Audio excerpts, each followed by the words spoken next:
Olá, eu sou Renata Quadros e esse é o Recontando Casos, mas hoje não estamos na sala da minha casa porque hoje é dia de domingo não resolvido. Se você é aquela pessoa que não gosta de casos não solucionados, eu peço para que você fique nesse vídeo aqui específico, porque neste caso a gente sabe o que aconteceu, a gente sabe quem é o culpado, mas ele não foi propriamente solucionado. Existe uma parte muito importante dele que permanece sem solução e eu vou explicar para vocês também o porquê que ele não foi resolvido na justiça. Ele é um daqueles casos que quando você acha que não pode piorar, ele piora e muito. Ele é um caso bastante conhecido, um caso que também foi muito pedido por vocês e ele tem detalhes que deixam a gente assim em choque realmente, né? E como eu disse, principalmente como ele acabou. Então se preparem que, infelizmente, eu vou fazer vocês passarem um pouco de raiva nesse domingo, porque tem algumas partes muito irritantes, mas ao mesmo tempo é importantíssimo que a gente fale de casos como esse. Sem mais demoras, hoje vamos falar sobre o desaparecimento de Susan Powell. A família Powell era composta por Susan e Josh Powell e os seus dois filhos, o Charles, mais conhecido como Charlie, de 4 anos, e Brandon, de 2 anos.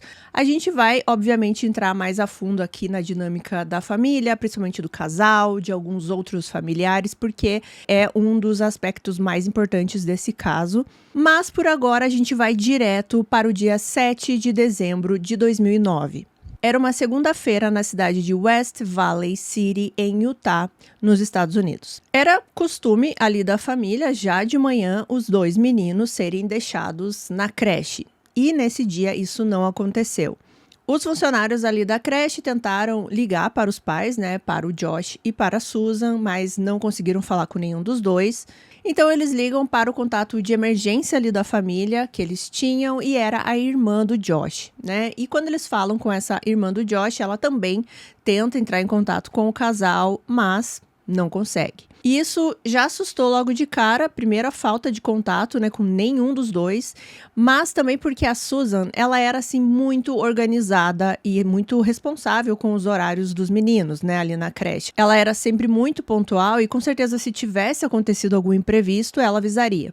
Como eu falei, eles entraram em contato com a irmã do Josh, o nome dela é Jennifer, e ela morava com a mãe do Josh, a Terry. E quando elas perceberam que elas não conseguiam contato com o casal, elas resolveram ir até a casa do casal para ver se de repente alguma coisa tinha acontecido lá.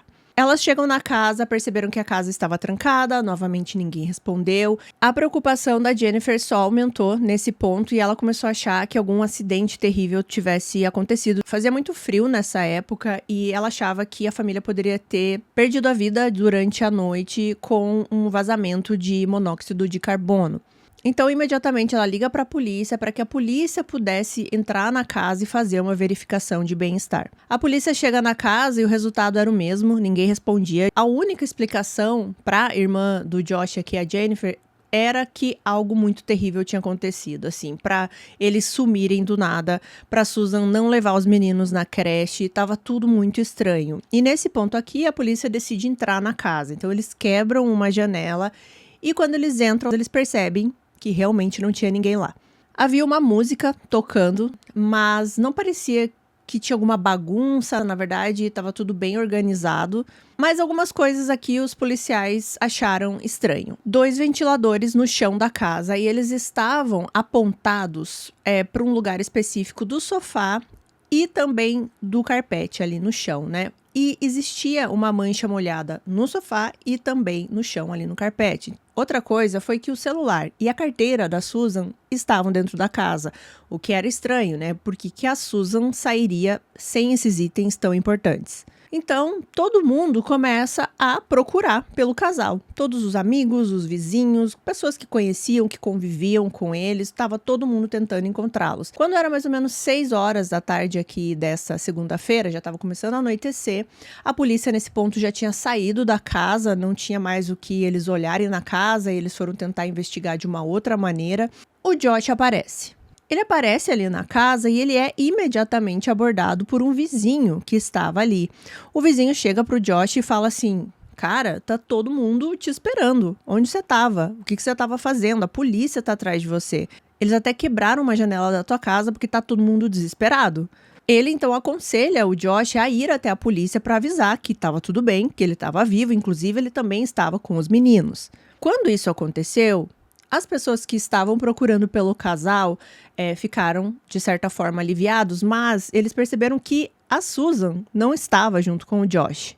Ninguém ainda sabia o paradeiro dela. Gente, eu acabei de perceber que eu estava com um borrado de batom aqui, então vocês relevam o que vocês viram até agora, tá? Que eu acho que agora tá limpo. Na delegacia, o Josh disse que ele não sabia onde estava a esposa e que provavelmente ela deveria estar no trabalho, coisa que a polícia já sabia, né, que não tinha acontecido, ela não tinha ido trabalhar. E o que mais que o Josh contou na delegacia? Bom, ele disse que ele levou os 2 filhos, o Charlie e o Brandon, para Simpson Spring, que é um local onde as pessoas normalmente vão acampar. E até aí, tudo bem, ele disse que passou o dia inteiro com os meninos lá. Só que o que era estranho é que, assim, fazia muito frio. E outra, esse local era cerca de 2 horas de distância ali da casa. E mais ainda, o Josh, ele disse que ele saiu com os meninos a acampar na noite anterior, cerca de meia-noite mais ou menos. E ele disse que o motivo para ele ter ido acampar nesse local específico, por mais que tivesse tanto frio e que, né, fosse tão longe, era porque os filhos queriam comer s'mores. Para explicar rapidinho para vocês, para quem não sabe o que é s'mores, é um doce que lá nos Estados Unidos é muito, muito comum. Inclusive, você consegue comprar até pronto, né? Em vez de você montar. Que é aquele doce que é bolacha, chocolate, marshmallow. Eles colocam para esquentar numa fogueira e comem, né? Mas lá nos Estados Unidos você consegue comprar eles prontos, você põe no forno ou você monta e faz em casa. Não é uma coisa que só dá para você comer num acampamento, numa fogueira, à meia-noite, a 2 horas de casa. E lembrando aqui que os meninos eram pequenos, né? O mais novo tinha 2 anos apenas. Outra coisa, assim, mas eles queriam fazer esse doce numa fogueira. Tudo bem, mas com certeza teria um lugar mais perto para ele fazer isso. E os familiares começaram a achar estranha essa história, principalmente os familiares que conheciam bem a Susan, porque eles acreditavam que a Susan jamais deixaria isso acontecer. Né, de novo, os meninos saírem de madrugada, muito frio, tinha uma nevasca se aproximando, não era seguro, ela jamais concordaria com isso. Deixando com que os filhos faltassem à creche, isso jamais aconteceria, a Susan era muito responsável. Aí a polícia começa a fazer algumas perguntas, né, eles falam assim, bom, tudo bem, mas por que você não avisou então no seu trabalho que você não iria? Por que você não avisou na creche que os meninos não iriam? E aí vem uma explicação, assim, um pouco absurda, porque ele disse aos policiais que ele se enganou. Ele achou que era sábado à noite quando ele saiu com os meninos e não domingo à noite. Ou seja, quando ele voltou ali para casa, ele achou que era domingo e não uma segunda-feira. Ele continuava dizendo que ele não sabia onde a Susan estava e, apesar da preocupação de todo mundo ali que conhecia o casal, o Josh parecia não estar preocupado de maneira nenhuma. Ele só falava assim, ela deve ter tirado um dia de folga, ela deve estar com alguns amigos por aí, daqui a pouco ela volta. E é claro que quanto mais o Josh falava, mais suspeito ele ficava.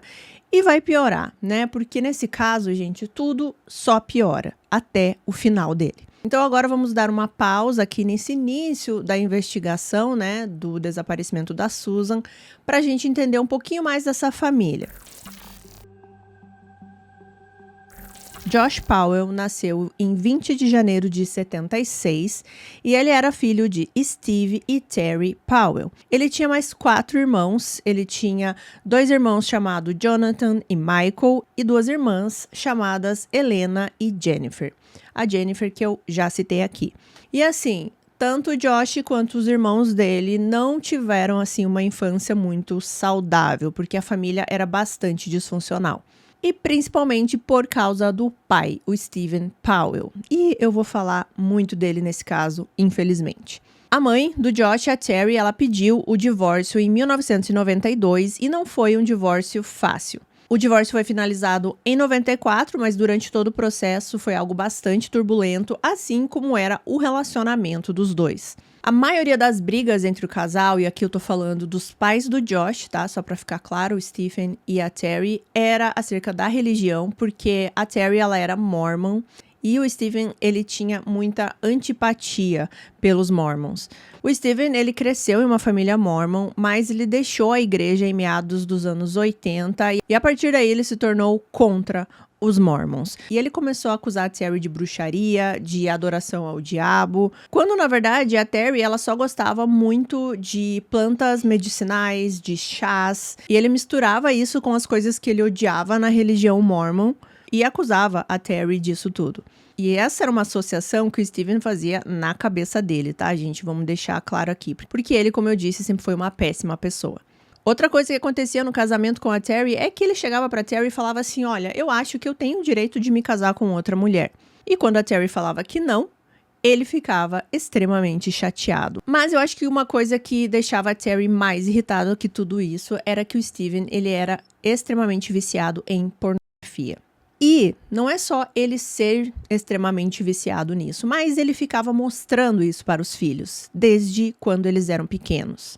E era algo assim muito gráfico, bem nojento, e ele mostrava isso para os filhos durante os anos, né, conforme os filhos iam crescendo, principalmente para os filhos homens. Por quê? Porque o Steven, ele tinha uma ideia de que a mulher não tinha relevância nenhuma, que ela não era importante, na verdade que ela estava ali só para satisfazer o homem. E é claro que isso influenciou muito na criação do Josh. Então, assim, quando o Josh ainda era um pré-adolescente, ele começou a responder à mãe, assim, de uma forma muito violenta. Por exemplo, teve uma vez que a mãe pediu para ele lavar a louça, algo do tipo, e ele ficou extremamente ofendido com esse pedido, porque a mãe estava o cobrando, e ele apontou uma faca para a mãe. Quando o Josh tinha cerca de 13, 14 anos, ele também tentou tirar a própria vida. E ele era descrito como um adolescente altamente perturbado. E não é de se admirar, né? Porque o exemplo que ele tinha em casa, né? O exemplo de pai, era horrível. Como eu falei, o Steven e a Terry, eles se separaram. E a custódia aqui dos filhos ficou da seguinte forma. Os 2 meninos ficaram com o Steven e as 2 meninas com a Terry. Só que, depois de algum tempo, a Helena, né, que ficava morando com a Terry, ela também foi morar com o pai. Então, só a Jennifer morava com a Terry, né? Por isso que eu falei no começo do caso que quando a Jennifer recebeu a ligação, ela estava morando com a mãe. Ela era a única que ficou do lado da mãe. Continuando aqui com a vida do Josh, em 1998... ele estava fazendo faculdade, ele também frequentava muito a igreja ali local e foi um desses eventos aqui da igreja que ele conhece uma mulher chamada Catherine. Depois de alguns meses de namoro, o Josh convenceu a Catherine para que ela fosse morar com ele e eles foram morar em um apartamento em Seattle. Lá, o Josh começou a isolar a Catherine de todas as pessoas que ela conhecia. Não só isso, o Josh também controlava todo o dinheiro do casal, ele não deixava com que a Catherine comprasse nada que ele não tivesse autorizado antes. E ele também cuidava do dinheiro que a Catherine recebia como parte de um empréstimo estudantil que ela tinha conseguido em seu nome. Ele fez ela usar um anel, assim, uma espécie de anel de compromisso, mas ele fez ela usar esse anel porque daí ele falava para as outras pessoas que a Catherine já era a sua esposa, né, que eles já tinham se casado. Como eu falei, ele limitava o contato da Catherine com outras pessoas, principalmente a família dela, e quando ela queria voltar, né, fazer uma visita para a família, ele sempre tinha que estar junto. E não era porque ele era parceiro, né? Vocês entenderam. Em março de 99, a Catherine foi fazer uma viagem com alguns amigos e o Josh não pôde ir porque ele tinha compromissos ali da faculdade, o que foi um ótimo momento para Catherine ficar longe ali, né, do controle do Josh. E também foi um momento perfeito para Catherine desistir desse relacionamento. Ela simplesmente ligou pro Josh e terminou com ele pelo telefone e eles nunca mais se viram. Ainda bem. Eu imagino como a Catherine ficou se sentindo depois de tudo que vai acontecer aqui nesse caso. É dito que o Josh, assim, encarou numa boa esse término, pelo menos na frente das pessoas, mas os que conheciam o Josh mais profundamente disseram que ele ficou extremamente abalado e com muita raiva. A ponto, assim, dele até começar a querer saber com quem a Catherine estava depois e ficava falando mal do próximo namorado dela, essas coisas. E isso eu tô contando aqui pra vocês pra gente ver que já desde o começo aqui, né, quando o Josh ainda era novo, o comportamento dele era esse, né? A mulher é uma propriedade minha, eu faço o que eu quiser com ela. E essa questão também aqui do controle de qualquer aspecto da vida da mulher que ele está se envolvendo. Um ano depois da Catherine terminar com ele, no ano 2000, ele conhece Susan Cox. A Susan, ela nasceu em 16 de outubro de 81, no Novo México, e os seus pais eram Judy e Chuck Cox. Ela foi descrita pela família como bastante extrovertida e muito otimista, uma pessoa extremamente gentil, muito religiosa e dedicada à sua fé. O Josh, apesar do ódio que o pai dele tinha pela religião Mormon, era a religião que ele seguia, e a Susan também. Então, eles se conheceram nesses eventos aqui da igreja, e em poucos meses eles começaram a namorar, eles foram morar juntos e depois se casaram em um templo Mormon. A Susan aqui, nesse momento que ela se casou com o Josh, ela não tinha ideia, né, da personalidade do Josh. Na cabeça da Susan, ela tinha encontrado o homem ideal. Ela achava que ele seria o parceiro da vida dela para sempre, que ela tinha achado a alma gêmea, né, e todas essas coisas que as pessoas apaixonadas pensam, né, quando elas estão se casando. Mas a família da Susan não pensava da mesma forma aqui, né? Ela não gostou muito do Josh desde o início. É óbvio que a família sempre torce, né? Ali para que a pessoa seja feliz. Mas eles não gostaram muito do Josh, não foram muito com a cara dele, acharam que ele era meio egocêntrico. Pelo menos nos primeiros anos aqui de casamento, tudo ia bem. A única coisa é que eles não tinham muito dinheiro aqui no início, né? E devido a essa falta de dinheiro, a Susan e o Josh, eles vão morar junto com o pai do Josh, o Steven. Nesse ponto aqui, a Susan, ela tinha concluído uma faculdade de cosmetologia e estava trabalhando na área, e o Josh, ele tinha um diploma de bacharel em administração. Só que o Josh, ele não conseguia parar muito assim no emprego. A maior parte aqui do tempo era só a Susan que trabalhava, só que, como já vimos no outro relacionamento do Josh, mesmo com a Susan trabalhando e trazendo a maior parte do dinheiro, quem controlava o dinheiro era o Josh. Então, para economizar um pouco aqui, enquanto o Josh cada hora estava trabalhando numa coisa e não conseguia se manter no emprego, eles foram morar com o Steven. Só que, como a gente já sabe, e eu contei só um pouquinho para vocês, o Steven é péssimo. E é óbvio que a Susan começou a se sentir desconfortável perto do sogro. Parecia que o Steven, ele queria mostrar para Susan um carinho, uma afeição muito maior do que um sogro deveria mostrar, sabe? Ele tinha uma mania de sempre estar com uma câmera de vídeo na mão, então ele fazia sempre vários vídeos pela casa, gravava tudo, mas especialmente ele gravava muito a Susan. Ele parecia sempre querer que a Susan estivesse ali no foco central dessas gravações domésticas que ele fazia. Ele fazia isso quando a Susan sabia que ele estava gravando, ela sabia que ele estava ali com a câmera, ela até interagia em alguns momentos, falava alguma piada, alguma coisa assim. Mas ele fazia isso também quando a Susan não tinha ideia de que estava sendo gravada. Em vários momentos que ela estava lá só vivendo o dia a dia dela normal, o Steven estava lá gravando a Susan. E como eu disse, a Susan, ela era uma pessoa muito gentil, muito educada, e no começo ela tentou ser um pouco mais amigável com o sogro, só que isso foi aumentando, o desconforto dela foi aumentando. E chegou no ponto, gente, que o sogro se declarou para a Susan. Sim. E mais absurdo ainda é que o Steven, ele tinha certeza que era recíproco. Isso é errado em tantas camadas que eu não sei nem por onde começar. E eu vou entrar em mais detalhes sobre isso mais pra frente no vídeo, e detalhes assim perturbadores. Mas por enquanto o que vocês precisam saber é que a Susan, ela ficou realmente extremamente desconfortável, ela não estava gostando dessa convivência e ela foi falar com o Josh. Só que o que o Josh falou para a Susan é que a culpa era dela. Que se o pai tinha se declarado para ela, tinha se apaixonado por ela, é porque a Susan o seduziu. Essa situação, obviamente, fez com que o casal se mudasse da casa do Steven. E eles foram agora para uma casa onde eles poderiam ficar sozinhos. Eles foram para a cidade de West Valley, ali em Utah. Isso foi no ano de 2004. E a Susan começou a trabalhar em um banco na área de investimentos. E assim como antes, a Susan, ela tinha uma renda estável, ela ia bem no trabalho, mas quem controlava o dinheiro era o Josh. Essa situação não tinha mudado. Eles tentaram, de uma certa forma, recomeçar a família agora nessa nova casa, uma nova vida. E em 2005, no dia 19 de janeiro, eles deram as boas-vindas ao seu primeiro filho, o Charlie. A Susan disse que o Josh não tinha assim, muita empolgação com o filho, ele não era aquele pai que gostava de mostrar o filho para todo mundo, olha como ele é lindo. Ele também não gostava de cuidar do filho, não trocava fralda, nem nada. Nem ao menos dava comida às vezes para o filho. Tudo ficava sempre nas costas da Susan. Porque o Josh acreditava que isso era o serviço da mulher, que a mulher tinha que fazer tudo dentro de casa e apenas servir o homem. Aonde será que ele aprendeu isso, né? Bom, o segundo filho, o Brandon, nasceu em 2 de janeiro de 2007, 2 anos depois. E para as pessoas que conheciam a família de fora, parecia tudo bem.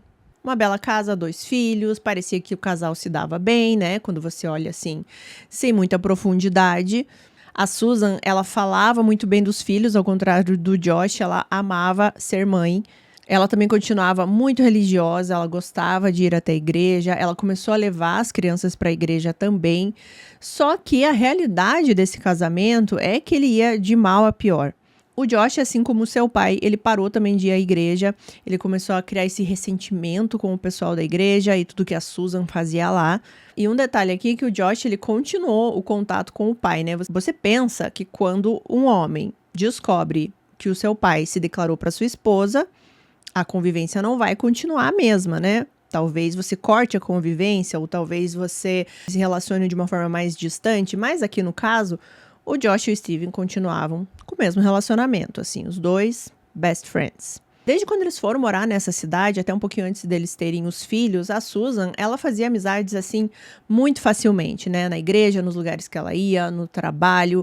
Então, ela já fez amizades, inclusive ela tinha uma melhor amiga. Mas o Josh nem tanto, né? Ele não se aproximava das pessoas, inclusive os amigos que a Susan fez não gostavam muito do Josh, não gostavam da presença dele. Vocês estão sentindo, né? O Josh, pra mim, ele parece ser aquela pessoa que quando ele chegava no ambiente ali, numa sala cheia de pessoas, ele era capaz, assim, de deixar todo mundo pra baixo, sabe? Aquela energia, assim, pesada.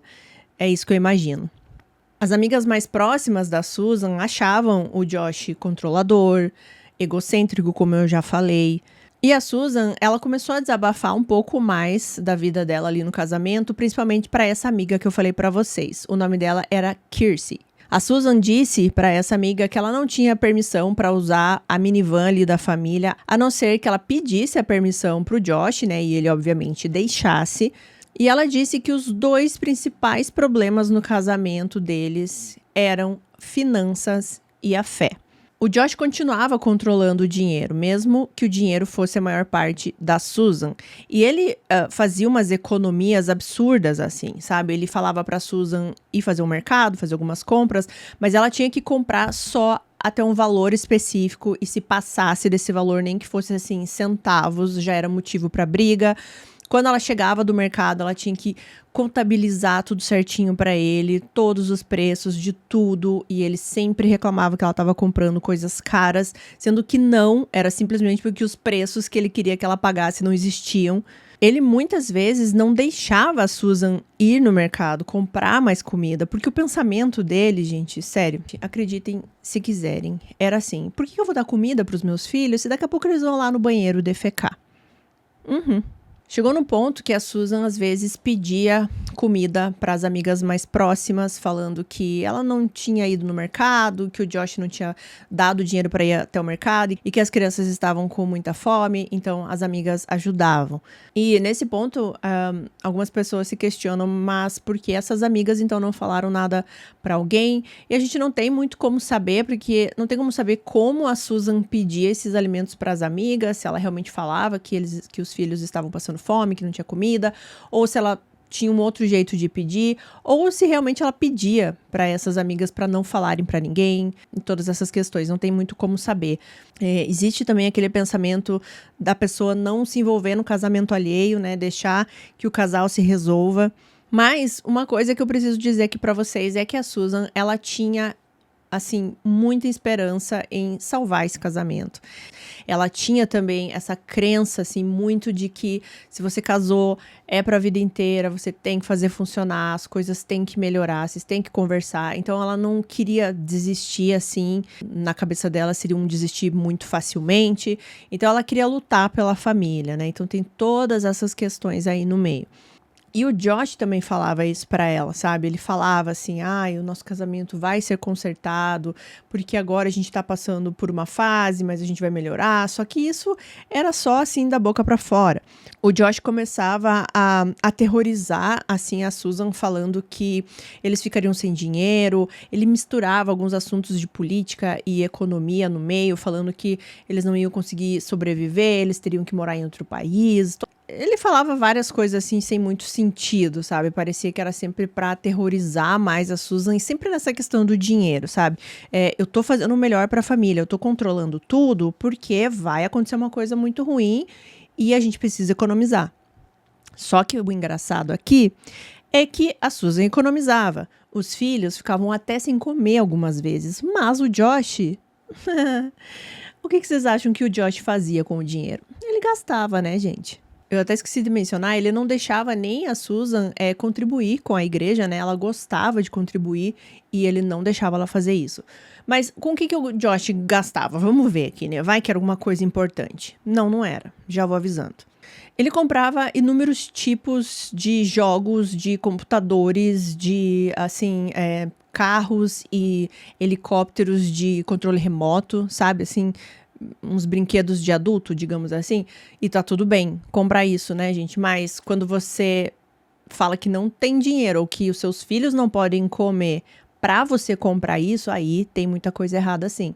Outra coisa que faltava muito no casamento deles era carinho, né? O Josh e a Susan não tinham mais nenhuma espécie, assim, de carinho físico. Eles não se abraçavam, não se beijavam, não tinham relações. É dito, inclusive, que praticamente eles tiveram relações só nas 2 vezes que a Susan engravidou. E, inclusive, eu não sei exatamente no parto de qual filho aqui, se foi no primeiro ou no segundo, mas a Susan, ela precisava ir pro hospital porque ela estava prestes a dar à luz e ela pediu pro marido a levar até o hospital, obviamente. Mas o Josh não foi, porque ele disse que ele precisava terminar o backup do computador ali que ele estava fazendo e que era para ela pedir pros pais dela.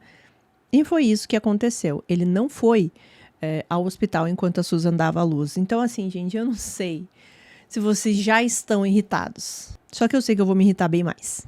Aí vocês vão perguntar, mas em nenhum momento a Susan tentou sair disso, tentou terminar esse relacionamento? Sim, ela tentou. Ela tentou sair de casa algumas vezes, ela tentou chamar a polícia algumas vezes, mas o Josh a ameaçava, falando que se ela saísse de casa, se ela fizesse alguma coisa nesse sentido, ele iria até um juiz e ele faria com que ela não pudesse mais ver os filhos.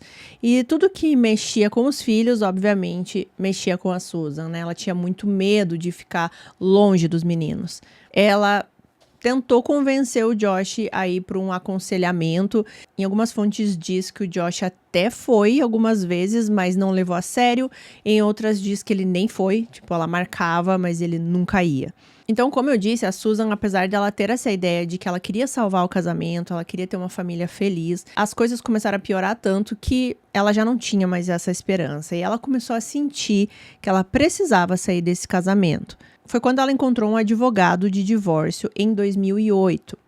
Então, esse advogado, ele aconselhou a Susan para que ela fizesse um vídeo dentro de casa, documentando todos os bens ali que tinham em casa. Eu acredito que seria usado aí pro divórcio, né? Pra parte do divórcio, pra parte de separar ali o que era de cada um. Ele se torna um vídeo muito importante porque a Susan fala várias coisas nesse vídeo que a gente consegue ter uma noção de como era esse casamento. O vídeo, ele é bem longo, tá? Se eu não me engano, você consegue encontrar ele inteiro no YouTube. Eu não vou colocar ele inteiro aqui, eu vou descrever as partes mais importantes pra vocês. Talvez eu coloque aqui algumas partes legendadas, apesar que eu sei que a maioria não gosta. Então a Susan começa esse vídeo passando ali pelos cômodos da casa e detalhando esses itens, né? E conforme ela ia detalhando, ela ia dizendo assim quem pagou por aqueles itens. E é possível ver que ela já estava assim farta do Josh, sabe? Ela tinha entendido que ela estava com um marido péssimo. Então, ela mostra, assim, que o Josh tinha uma quantidade de ferramentas, essas ferramentas elétricas, né? Tipo uma furadeira, parafusadeira. Então, ele tinha muitas. E, né, obviamente, ele comprava tudo isso com o dinheiro da Susan. Então, ela também falava isso no vídeo. Ela falava, olha, essa ferramenta aqui ele pagou com o meu cartão de crédito. This is all stuff bought in a year or less through Home Depot on my credit. Josh bought a lot of stuff and then he had to bankrupt it. And then he bought a little bit more on my credit. Uma coisa que eu esqueci de comentar com vocês é que o Josh, ele tava tão mal das pernas de dinheiro, ele não conseguia trabalhar, não conseguia dinheiro, né? Ele declarou falência.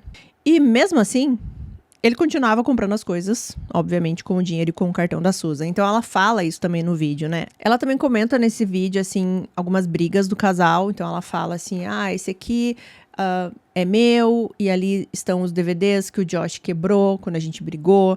Então, você começa a perceber como estava a dinâmica. And I had necklaces too. I don't know where those are. I just got in a rage, as you can see, and broke this. There's duds and pearls and opals in there. Broke this and threw all my DVDs and made a mess. Because he was angry at me about a year or two back. Ela também mostra um armário que ficava fechado. Ela fala assim, esse é o armário do Josh, está sempre trancado. E ela fala assim, segundo ele, são documentos. This bathroom. Josh felt the need to pull the mirror out and cut more holes in the wall. Said he was going to make shelves. That didn't happen. My toiletries, nail polish, makeup. I like to do Mary Kay, but it's expensive, so Josh always cuts me off after a while. E uma coisa que ela fala já no início do vídeo é assim, que ela estava documentando tudo aquilo para se certificar que se algo acontecesse com ela ou com a família, né, que os bens ali estivessem documentados. Inclusive, ela até fala, depois disso, a seguinte frase, abre aspas, que tudo dê certo e que todos nós sejamos felizes e vivamos felizes para sempre, tanto quanto possível, fecha aspas. Covering all my bases, making sure that if something happens to me or my family or all of us, that our assets are documented. Hope everything works out and we're all happy and live happily ever after as much as that's possible. Bom, esse vídeo ela gravou em julho de 2008. E voltando aqui para o desaparecimento dela, que foi em dezembro de 2009. Então, mais de um ano depois aí, né, do vídeo do desaparecimento. Será que nesse período o casamento piorou muito? Será que chegou numa situação insustentável para Susan?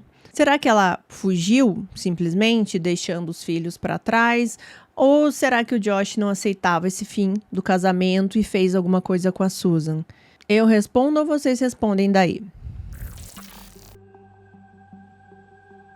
Então agora, vamos voltar aqui para a investigação da polícia. Já deu para entender como é que estava esse casamento. A polícia fica sabendo que a última pessoa que viu a Susan fora ali da família, né, fora do Josh, dos meninos, foi uma amiga da Susan. Ela tinha dado uma carona para Susan da igreja para casa no domingo, porque a Susan sempre ia na igreja aos domingos com os meninos. Então essa amiga levou a Susan para casa com os meninos. Ela entra na casa, ela disse que o Josh estava fazendo umas panquecas para eles comerem. Ela come essa panqueca, a Susan também, os meninos também. Ela disse que ela ainda ficou um tempo ali com a Susan, mas depois disso a Susan disse que queria tirar uma soneca e aí ela foi embora. Foi a última vez que ela viu a Susan e alguém de fora da família que viu a Susan. A polícia, ela tinha falado com o Josh ali brevemente na segunda, né, quando ele chegou ali na casa e estava tendo toda aquela comoção. Então a polícia pediu para que ele fosse no dia seguinte novamente lá para mais detalhes. E o Josh vai. Só que o Josh, ele ficou assim um pouco confuso do porquê que a polícia queria ficar perguntando para ele mais coisas. Ele já disse o que ele sabia. Esse era o pensamento do Josh aqui. Ele também estava muito preocupado que a polícia achasse que ele era suspeito. E isso por si só já é suspeito, assim, no sentido de que se você tem a sua esposa desaparecida, você tá incomodado que você vai ter que ir na delegacia falar sobre isso. Quando você tem alguém que você ama desaparecido, você vai dar quantos detalhes forem possíveis. Você nem vai conseguir dormir, você vai querer ficar na cola dos policiais para saber se eles estão atrás da sua esposa desaparecida. Mas não era essa a atitude do Josh. Ele estava preocupado que a polícia o achasse suspeito. Também ele demonstrava-se muito mais preocupação em alguns momentos dessas entrevistas com a janela que os policiais quebraram.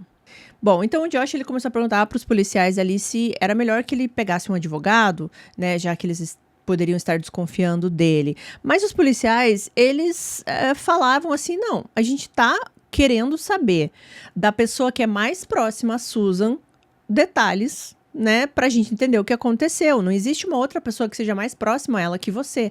E daí é muito estranho ele parecer incomodado, né, de dar esses detalhes. Em alguns momentos da entrevista, o Josh parece, assim, querer demonstrar algum tipo de emoção, então ele fica, assim, fungando o nariz, mas, assim, nenhuma lágrima, sabe? É uma coisa meio estranha. Tudo que os policiais perguntavam desse acampamento, que ele disse que foi com os meninos, ele não se lembrava muito bem. Uma coisa que aconteceu um dia atrás. Não é uma coisa que aconteceu há 10 anos atrás. Não. Aconteceu ontem, mas ele não se lembrava. Ele não se lembrava exatamente dos horários. Ele não se lembrava o que ele tinha colocado na bolsa de acampamento. Porque ele disse que essa bolsa sempre está lá. Então ele nunca lembra o que estava dentro da bolsa. Ele também não conseguia lembrar qual era a rota que ele tinha pegado para ir até esse local onde ele fez essa fogueira com os meninos. Então os policiais não conseguiam arrancar nada dele. E parecia assim que realmente era algo assim que tinha que arrancar. Sabe, de novo, ele não parecia estar ali dando muitas e muitas informações assim para encontrar a Susan. Ele estava dificultando, sabe? Tudo ele questionava, tudo ele não lembro. Ah, isso eu não sei. Às vezes ele fazia algumas piadinhas. Ele parecia estar muito calmo. E ele começou a dar mais explicações, então, né, dos últimos momentos aqui que ele viu a Susan. Ele disse que no domingo à noite a Susan não estava se sentindo bem e ela resolveu ir tirar essa soneca. E foi por isso que ele decidiu, então, tirar um pouco os meninos de casa e levar para esse acampamento, meia-noite, no meio de uma nevasca, a 2 horas de distância, caso vocês tenham esquecido. Ele corroborou com aquela história da amiga da Susan, né, que ela levou a Susan até em casa, depois ele fez alguma coisa ali para Susan e para os meninos comerem. A Susan foi dormir e ele disse que ele saiu de casa 00:30. Ele fala de novo, né, que ele esqueceu que era domingo, que ele achou que era sábado. Só que é estranho, porque ele acabou de dizer que a Susan tinha voltado da igreja e a Susan sempre ia à igreja aos domingos. Mas enfim, né, gente, obviamente ele está mentindo, tentando enganar a polícia. A polícia começou a questionar, assim, não é um pouco estranho você sair com os meninos, tinha uma tempestade de neve se aproximando, e ele disse assim, não, eu sei, né, como lidar com essas coisas, eu tenho geradores no meu carro e estava tudo sob controle. O policial também fez uma pergunta que ele não soube responder, né, é que, bom, você saiu então, né, acampar com seus filhos com o carro da família. Como que a Susan iria para o trabalho sem o carro? A polícia também vai até esse local que ele disse que acampou com os meninos. Eles esperavam encontrar lá um resto de uma fogueira, né? Alguém que acampou nesse local. Mas eles não encontraram nada. E o Josh, ele foi muito específico em dizer que ele fez, sim, uma fogueira com os filhos. Inclusive, ele até disse que quando ele chegou lá, eles fizeram a fogueira, só que aí ele percebeu que eles tinham esquecido o chocolate para fazer o s'mores. Então, eles comeram só o biscoito e o marshmallow. Só que, de novo, nem um sinal de fogueira naquele local. Basicamente, o Josh não sabe de nada. Ele não sabe aonde ele foi, por onde ele foi, o quão longe ele foi. Ele não sabe onde ele parou, aonde ele fez a fogueira, quanto tempo eles ficaram lá, o caminho que ele pegou para ir, para voltar. Ele não sabe de nada. Uma coisa que o Josh disse foi que na volta, apesar dele dizer que ele não se lembrava exatamente a rota que ele pegou para voltar, mas ele decidiu lavar o carro. Ele viu um lava rápido e ele parou para lavar o carro. Ele também não se lembra o nome desse lava rápido, né, gente? Coitado do Josh. Ele tem, assim, a memória curta ali um pouco prejudicada. E é muito estranho, né? Assim, você voltando de um acampamento no meio de uma nevasca, você decide lavar o seu carro, assim, do nada. Ele também chegou a dizer que ele aspirou todo o carro por dentro, que estava muito sujo.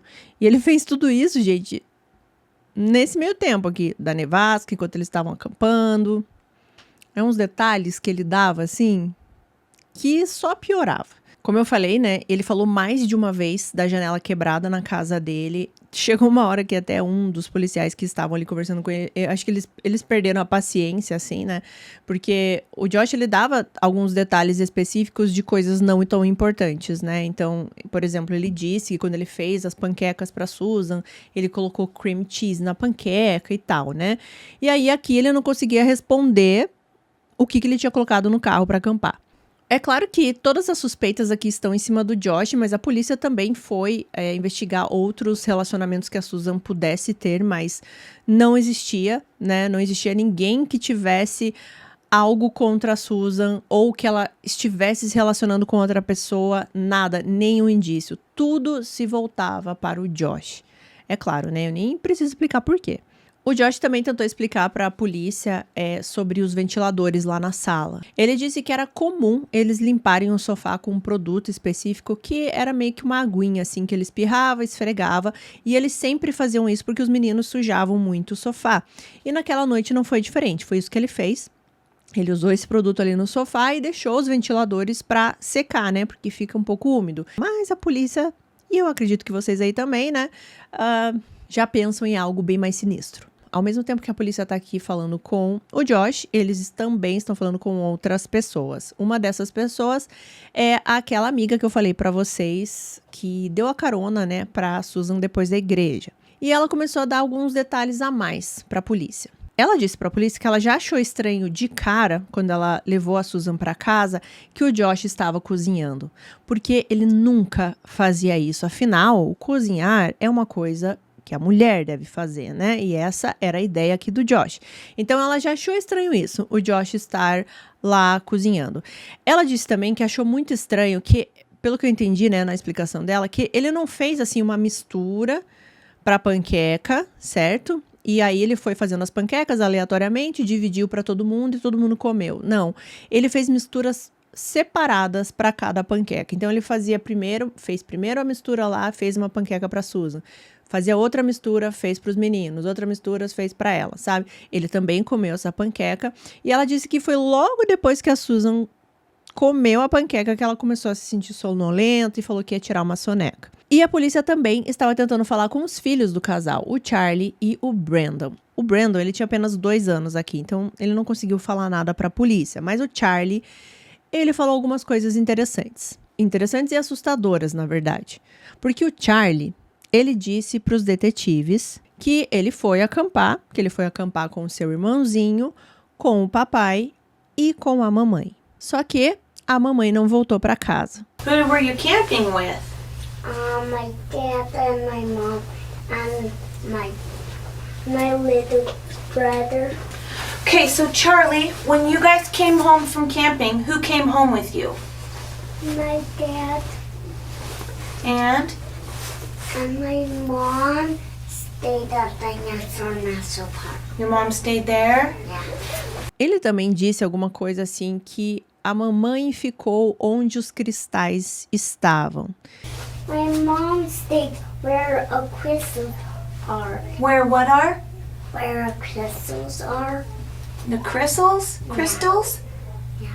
Is that what you're saying? Crystals? Yeah. E assim, é muito estranho tudo isso, né? Por que esse menino falaria isso, né? Ele inventaria do nada? Segundo o Josh, sim. Segundo o Josh, o Charlie estava mentindo. Os policiais, eles falam pro Josh assim, olha, se tem uma coisa que eu aprendi na polícia é que a criança não mente, a criança é muito sincera no começo, assim, já de cara. E eles acreditavam que o Charlie estava falando a verdade. É complicado, a polícia não sabia exatamente o que fazer com isso, como interpretar isso, né? Porque pode ser verdade, mas ao mesmo tempo ele pode ter fantasiado, pode ter misturado dias. Porque, por exemplo, teve um momento que ele disse que eles chegaram até esse acampamento voando. Então, né, tem que tomar um pouco de cuidado. Então, o Charlie, ele foi entrevistado mais uma vez, alguns dias depois. E aí, gente, ele começou a dizer outras coisas. Ele já começou a dizer que ele não poderia falar da Susan. Ele não falava mais a mamãe. Ele falava, não posso falar da Susan. Ele dizia coisas como que ele tinha que manter em segredo. We can't talk about Susan or camping. I always keep things as secrets. Did somebody tell you to keep a secret? No, only my brain did. Provavelmente era uma profissional ali, eu imagino que uma psicóloga, né, da polícia. Ela começa a falar, mas você não pode ter segredos, você pode contar, sua mãe gostaria que você contasse. Você tem que entender que você pode me contar isso, porque isso vai ajudar a gente a encontrar a sua mãe. Mas ele dizia algumas coisas do tipo que ele precisava manter isso em segredo, porque eles estavam realizando, fazendo, ganhando bênçãos. Não sei exatamente como traduzir o que ele quis dizer aqui. E que precisava ficar em segredo. Ele dizia que o cérebro dele estava falando que ele precisava manter isso em segredo. Quando a polícia recebeu ali pela primeira vez essas informações do Charlie, né, que a mamãe foi para o acampamento, mas não voltou, que ela ficou no parque, aquela primeira declaração, a polícia acreditava que eles tinham um motivo para deter o Josh. Então ele fica detido na delegacia, eles emitem também um mandado de busca para o celular, para o carro e para a casa do Josh. E quando eles vão até a casa, eles examinam ali aquelas manchas no sofá, no carpete, e eles encontram padrões de mancha de sangue, tanto no sofá quanto no carpete. E também, depois, eles conseguiram extrair DNA dessas manchas, que mais tarde pôde-se comprovar que era o DNA da Susan. E eles encontraram outras coisas na casa também. Eles encontraram uma apólice de seguro no nome da Susan, no valor de $1 milhão. Eles encontraram aquele vídeo que a Susan fez, né, detalhando os bens na casa. E eles encontraram um cofre, e dentro desse cofre existia uma carta escrita pela Susan. Nessa carta, ela descrevia o quão ruim estava o seu casamento. Ela descreveu a apólice de seguro, né, que o Josh tinha feito para ela. E ela escreveu também que ela nunca deixaria os seus filhos. E o pior de tudo é que ela escreveu, abre aspas, se eu morrer, talvez não seja um acidente, mesmo que pareça, fecha aspas. Só que assim, né, gente, parece tudo muito óbvio. Parece tudo muito claro, como água, né? Só que a polícia não tinha aqui nenhuma evidência para manter o Josh preso. E eu não consegui explicações suficientes para isso, tá? Mas o que a gente sabe é que o Josh foi liberado. A investigação continuava, né? E eles não iam deixar o Josh simplesmente assim, livre, sem ser investigado. Então, depois das últimas entrevistas do Josh, que ele foi liberado, a polícia observou que o Josh estava tendo um comportamento bastante bizarro. Primeiro, que ele liquidou a conta de aposentadoria da Susan. Ele ligou para a creche dos meninos e disse que os meninos não voltariam mais para lá. E ele também cancelou todas as consultas que a Susan tinha com um quiroprata. O que são atitudes, né, gente, nem preciso dizer, bastante suspeitas. Em algumas fontes diz que a polícia, quando ela conseguiu aquele mandado, né, para o carro da família, nesse carro eles encontraram um pé de cabra, eles encontraram também uma serra, lonas, latas de gasolina, caixas de luva de plástico, uma bolsa com 31 peças de equipamento de acampamento e também suprimentos, dos quais a maioria não tinham sido usados. Eles também encontraram um outro celular, pelo que eu entendi, da Susan. Só que esse celular estava sem o cartão SIM, o que era também muito estranho, né? Por que o celular da Susan estaria ali na minivan se ele disse que a Susan não foi acampar com eles? E é dito que depois disso, né, que a polícia encontrou isso na van, o Josh passou um dia inteiro limpando a van. E daí parece que a polícia teve que recolher essa van novamente. Quando eles recolheram novamente, já não tinha mais nenhuma evidência lá. Pelo que entendi, foi mais ou menos isso. A polícia, então, ficou, né, com essa van apreendida lá na delegacia. E o Josh, ele alugou um outro carro, né, para ele continuar se movimentando. E ele se movimentou bastante. Cerca de 1.200 quilômetros. Todo esse caminho que ele fez ali dentro de um período de 18 horas. Depois, ele devolveu o carro. A polícia conseguiu meio que traçar os caminhos que ele fez durante essas 18 horas. E ele passou por vários locais que tinham lixeiras grandes, locais de estacionamento, ou assim, locais de ponte. Ele parava na ponte, ficava um tempo nessa ponte, depois saía. Então, existe uma desconfiança de que dentro dessas 18 horas, essas paradas que ele fazia, ele estava descartando pedaços do corpo da Susan. Mas isso nunca pôde ser comprovado, eles nunca acharam nada nas lixeiras e, na verdade, eu nem consegui encontrar se eles realmente foram procurar nessas lixeiras. Mas também tem uma teoria de que o Josh fez isso, ele ficou rodando todos esses quilômetros, parando em vários lugares para justamente despistar a polícia. Fazer a polícia ali procurar por nada. Depois disso, ele devolve esse carro alugado, parece que a polícia devolveu a minivan para ele, sabe, gente? Esses detalhes ficam um pouco no ar aqui para mim. E o Josh vai viver a vida dele. Depois disso, ele contratou um advogado e ele nunca mais falou com a polícia. Ele até tinha um horário, um dia marcado para falar com a polícia no dia 15 de dezembro de 2009, mas ele não apareceu. E só para vocês não se perderem nas datas, né?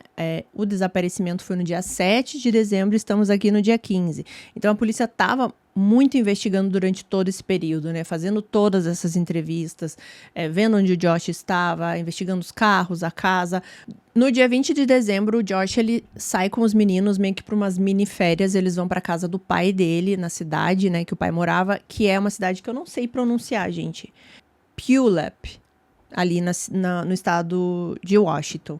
Então, eles vão lá, ficam um tempo, e eles ficam até o início do outro ano, agora 2010, no dia 8 de janeiro, eles voltam, então, para casa do Josh. Ele e o irmão, o Michael, eles empacotam tudo ali dentro da casa e retornam para a casa do pai do Josh. A partir daí, o Josh começou a morar com o pai novamente. É muito estranho se a gente for pensar, fazia um mês aqui mais ou menos que a Susan tinha desaparecido e agora o Josh tá voltando a morar com o pai assim, né? Parece que ele realmente estava assim totalmente desinteressado. Aparecem algumas coisas no caso, né, gente, que fazem a gente pensar numa determinada coisa, faz a gente ir por um caminho. Quando ele foi morar lá com o pai, é dito que os vizinhos ajudaram ali na mudança, porque eram vizinhos muito solícitos e tudo mais. Só que existiam 5 galões na garagem ali do pai do Josh, que os vizinhos foram, assim, proibidos de mexer e de chegar perto. O Josh, ele também fazia algumas brincadeiras de mau gosto com esses vizinhos. Não brincadeiras, uns comentários, né? Os vizinhos ajudando ali na mudança. Eles perceberam que tinha uma mancha estranha no chão da cozinha. Parecia um líquido escuro. E o Josh falava assim, melhor eu limpar logo antes que a polícia venha atrás de mim. Então ele ficava brincando com essa ideia de que ele era um suspeito no desaparecimento da Susan. Outra coisa que ele falou também é que a cabeça da Susan estava no caminhão de mudança. Brincadeira, assim, saudável. Bom, falando agora aqui da casa do Steven, tá? Quem tava morando lá com ele? O Josh, né? Os 2 irmãos do Josh, o Michael e o John. E a irmã, a Helena. Lembra que eu falei que só a Jennifer ficou morando com a mãe do Josh, né? A Terry. Inclusive, a Jennifer me parece a única sensata aqui dessa família. Ela tentou ajudar a polícia porque ela era a única que acreditava ali, né? Ela e a mãe, pelo que eu entendi, que o Josh realmente estava envolvido. Os outros irmãos do Josh e o pai acreditavam que não, né? Que ele era inocente ou eles poderiam estar acobertando alguma coisa, talvez. Não sei, é só assim, uma suposição. Mas a Jennifer, ela tentou ajudar a polícia, ela foi até a casa para falar com o irmão, com uma escuta, pensando que de repente ele poderia falar alguma coisa para ela, fazer algum tipo de confissão, ou falar alguma coisa que levasse a polícia a acreditar, né, que ele era o culpado. Ela fez isso, ela foi muito corajosa, ela fala também com o pai, né, com o Steven. Ela confronta os dois muito e ela praticamente, assim, diz na cara deles que ela sabia que o Josh estava envolvido. O Steven, quando ela diz isso, ele parecia, assim, assustado, ele parecia, assim, surpreso que a Jennifer pensasse isso do irmão, né, que o Josh estava envolvido. Mas, enfim, chegou uma hora que o Josh e o pai, né, o Steve, eles se irritam muito com a Jennifer e pedem para ela sair da casa, que ela não era mais bem-vinda lá. Mas, pelo menos, ela tentou.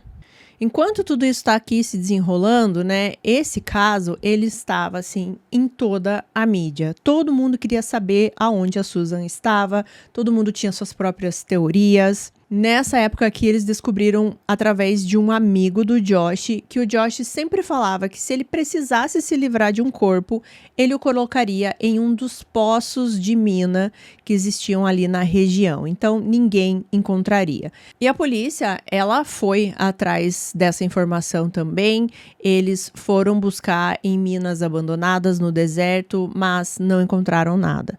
A família, os amigos da Susan começaram uma campanha online pelo Facebook, já aqui no início de 2010, em janeiro. E eles estavam tentando fazer com que esse caso ficasse cada vez mais famoso, né? Que as pessoas entendessem o que estava acontecendo e, de repente, dessem alguma informação, né? Eles tinham a esperança também que a Susan pudesse estar em algum lugar, pudesse ser vista por alguém. Então, eles queriam esse tipo de informação. Mas também eles queriam que a investigação continuasse. E nessas campanhas, nesses posts que a família e os amigos da Susan faziam, era bem claro que eles não acreditavam na inocência do Josh, né? Eles acreditavam que de alguma forma ele estava envolvido. Não é muito difícil de pensar. Teve uma coletiva de imprensa também que a família da Susan participou, e nessa coletiva eles meio que falaram tudo assim que eles sabiam do casamento, né? Falaram dos problemas financeiros, que a Susan trazia a maior parte do dinheiro e o Josh só gastava e controlava. Eles falaram que a Susan tinha mencionado que se as coisas não melhorassem, ela ia pedir o divórcio. Falaram que a Susan estava muito decepcionada que o marido tinha parado de ir à igreja, e isso era algo muito importante para ela. E eles também falaram que, apesar dos meninos, né, dos filhos, estarem morando lá com o Steven, que era até próximo à casa dos pais da Susan, ou seja, dos outros avós, os pais da Susan não estavam autorizados a ver os meninos, ou seja, a família Powell estava tentando isolar os meninos. Eles não queriam que os meninos tivessem qualquer encontro, qualquer conexão, qualquer conversa com os pais da Susan.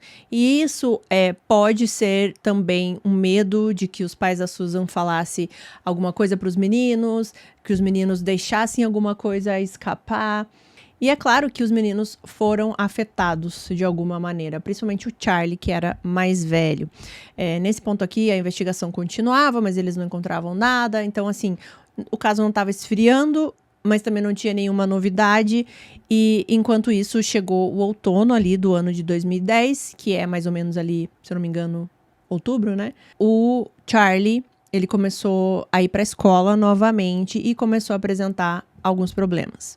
Ele começou a ficar mais solitário, ele ficava mais isolado, ele não agia de uma forma assim como as outras crianças alegres que queriam brincar. Ele era mais ríspido, ele era mais respondão, e ele foi mandado assim para diretoria, digamos assim, várias vezes por mau comportamento. Ele fazia alguns desenhos estranhos, desenhava armas, inclusive ele fez um desenho, gente, que era de um carro e da família, né? E aí parece que a professora perguntou assim: esse é o papai, esse é você, esse é o seu irmãozinho, e onde é que tá a mamãe? E aí o Charlie fala assim: no porta-mala. As crianças, os coleguinhas ali do Charlie, provavelmente elas escutavam os pais, né, falando sobre esse caso em casa e repetiam na escola, né, o que os pais falavam, né? Então, algumas crianças chegavam ali pro Charlie e falavam: sua mãe está morta.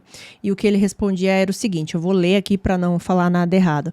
Ele dizia assim: minha mãe não está morta, ela foi embora porque os pais dela, ou seja, os avós do Charlie, estavam abusando dela. Parece muito uma coisa que ou o Josh ou o Steven falaria para as crianças, na tentativa de manter os meninos longe dos outros avós, né, dos avós maternos. Ele também falava muito de cadeia, que se ele mentisse, ele ia para cadeia por vários anos, mas que ele era capaz de mentir também. Então, eram coisas muito específicas, assim, e que parecia que não tinham saído naturalmente ali do Charlie. Outra coisa é que ele falava muito especificamente dos avós maternos, né, dos pais da Susan. Ele falava coisas que eles eram mormons e que ele tinha que odiar os mormons. E que os mormons tinham tirado a vida do seu irmãozinho, do Brandon, que obviamente não é verdade, e que eles também tinham feito isso com a mãe, com a Susan. Enfim, né, só para vocês entenderem mais um exemplo do que ele estava falando.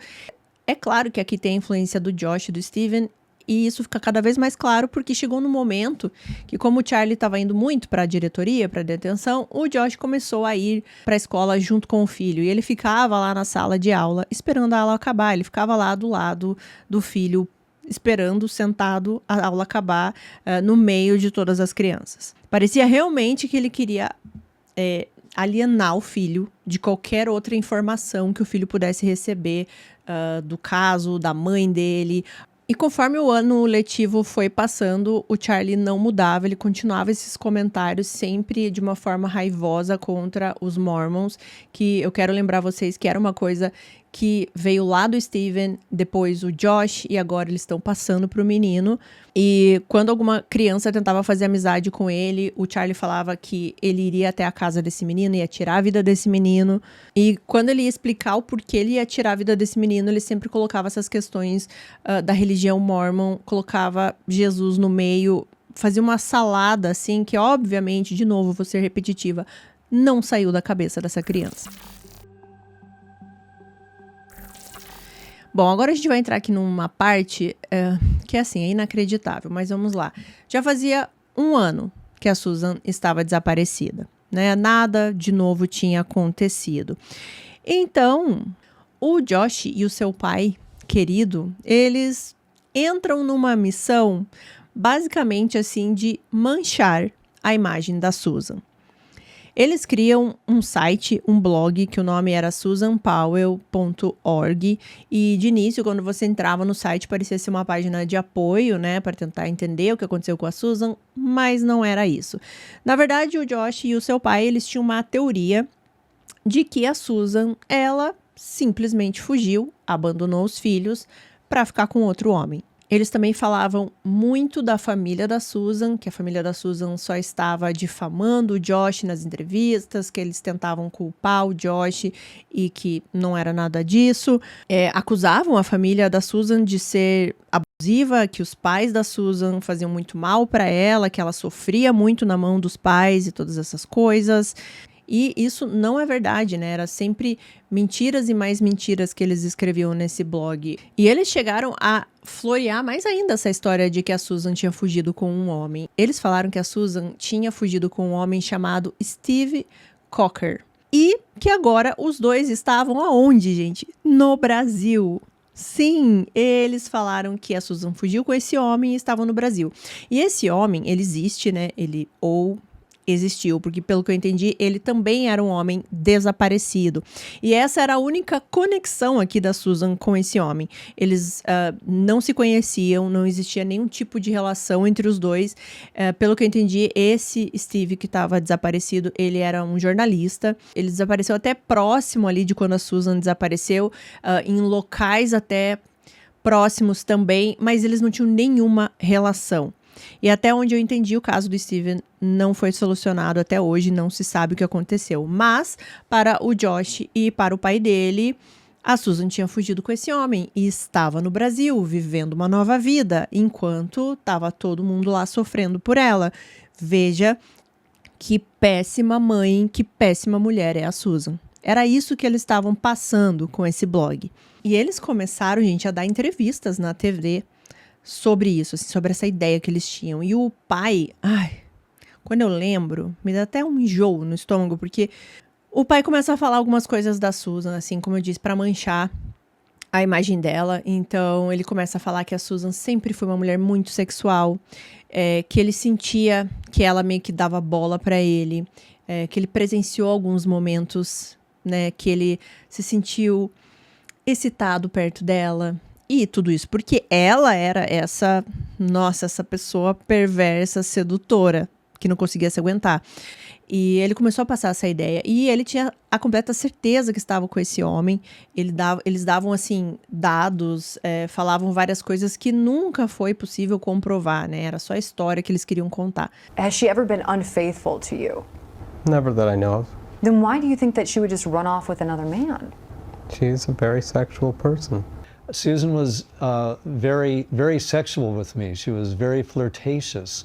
I mean, I'm her father-in-law. We interacted in a lot of sexual ways because Susan enjoys doing that.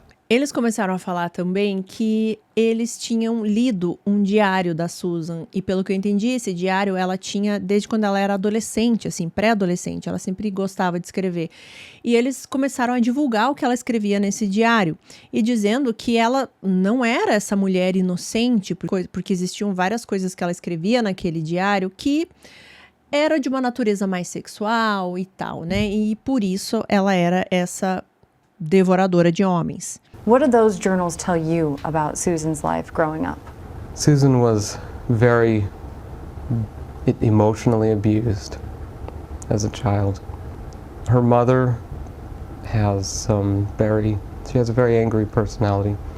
Her father is very manipulative. O Josh, ele também deu uma entrevista e ele tenta falar também sobre essa história, que ela fugiu com outra pessoa, ele tenta se emocionar também, ele fala o quanto ele era um bom marido, o quanto ele é um bom pai, que os filhos são prioridade pra ele, o que a gente sabe que é mentira, porque ele deixava os filhos até sem comer. Ele também chega a dizer que ele ainda ama a Susan, porque ele ainda estava usando aliança. A repórter, ela percebe, né, e ela fala, eu vi que você ainda está usando aliança, você ainda ama, e ele diz que sim. And I see you're still wearing your wedding band. Yeah, You still love her?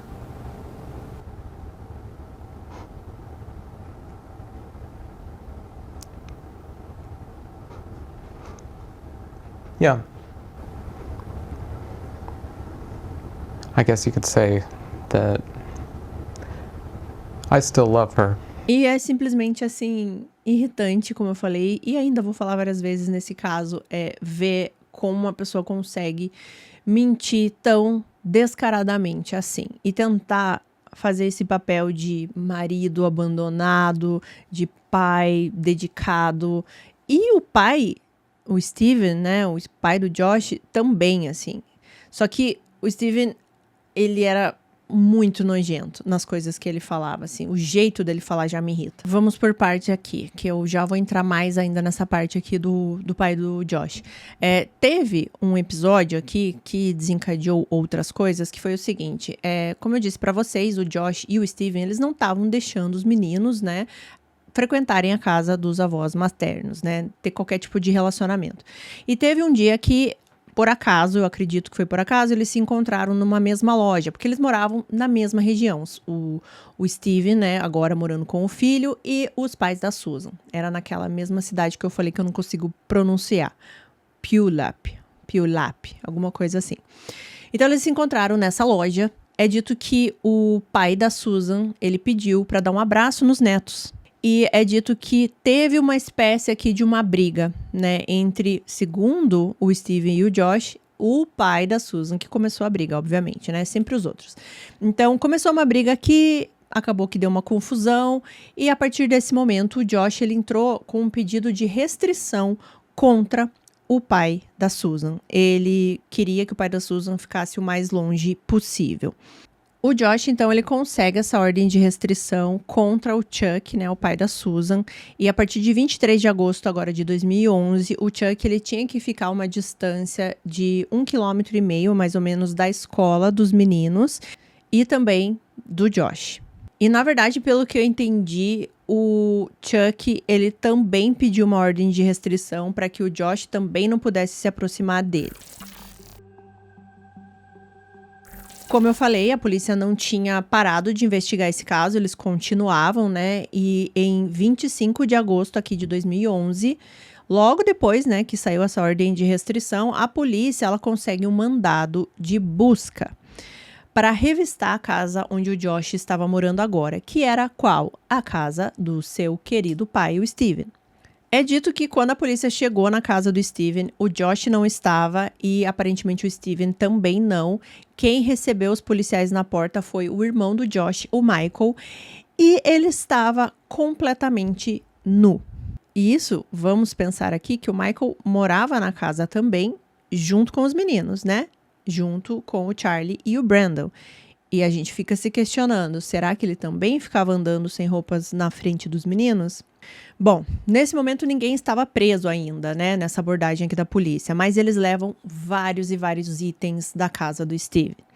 Eles levaram fotos, fitas de VHS, equipamentos de informática, né, como computadores, 4 discos rígidos. Na verdade, eles levaram 3 computadores.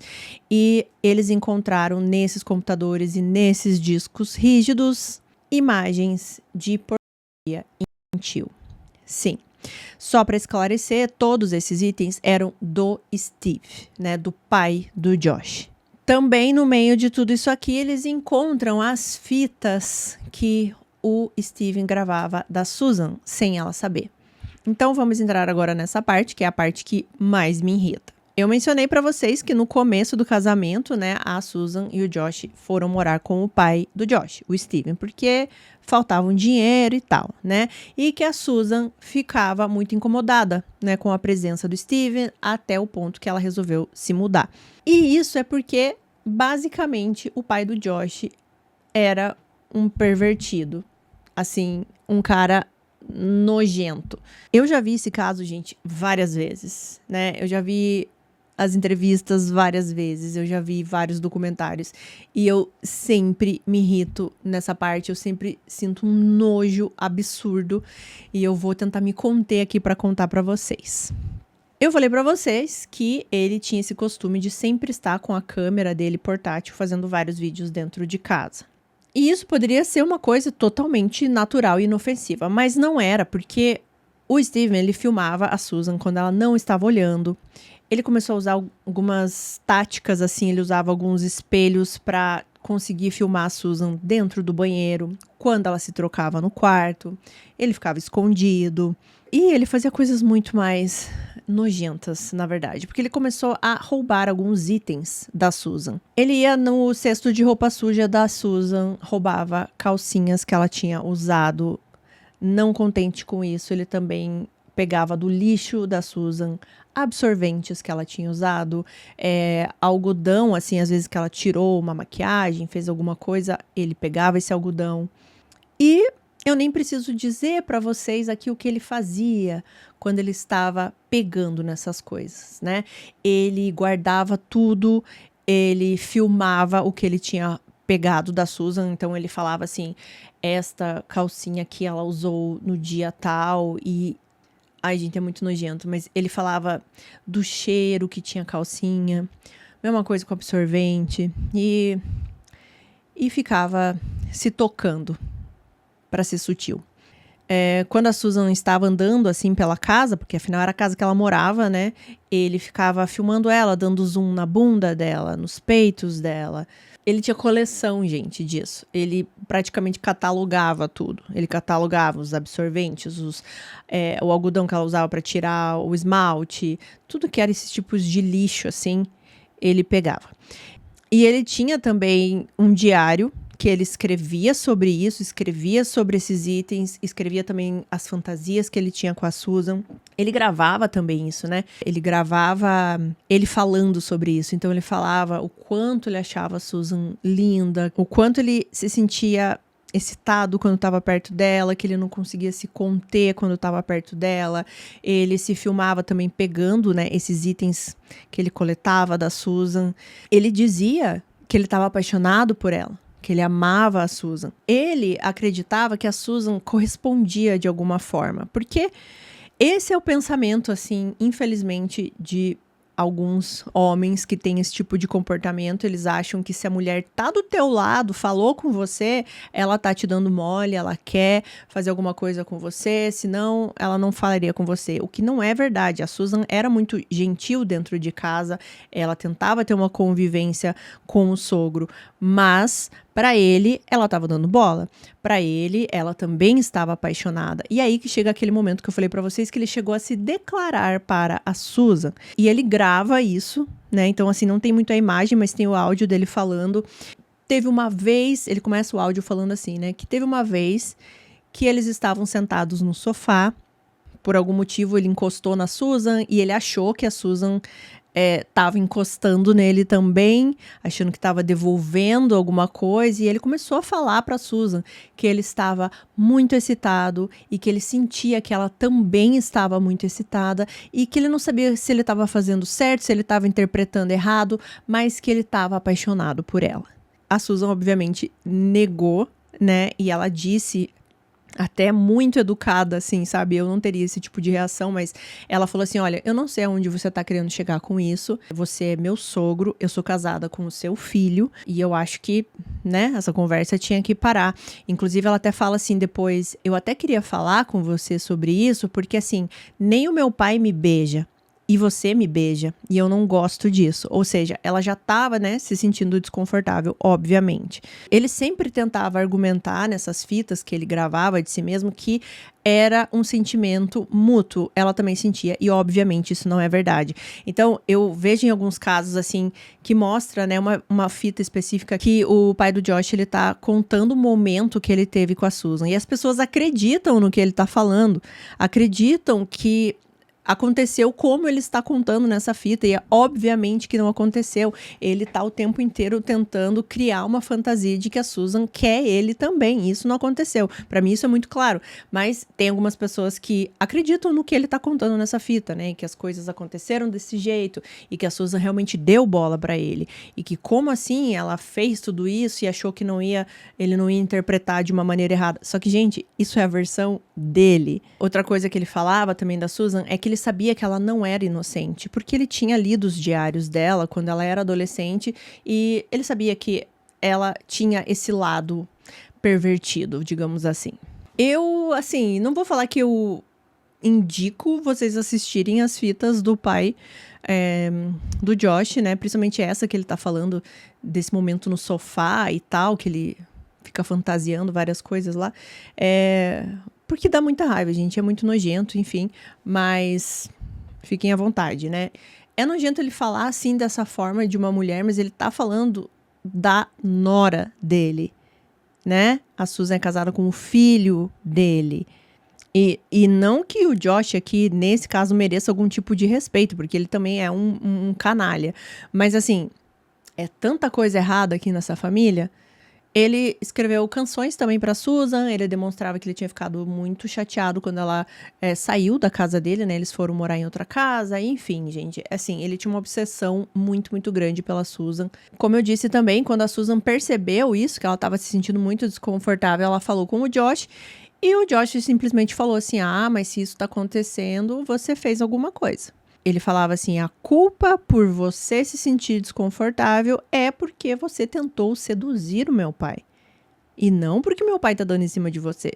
No diário que eles encontraram aqui do pai do Josh, ainda falando, né, desse diário que ele escrevia, ele demonstrava também uma certa desconfiança de que o Josh estava envolvido no desaparecimento da Susan.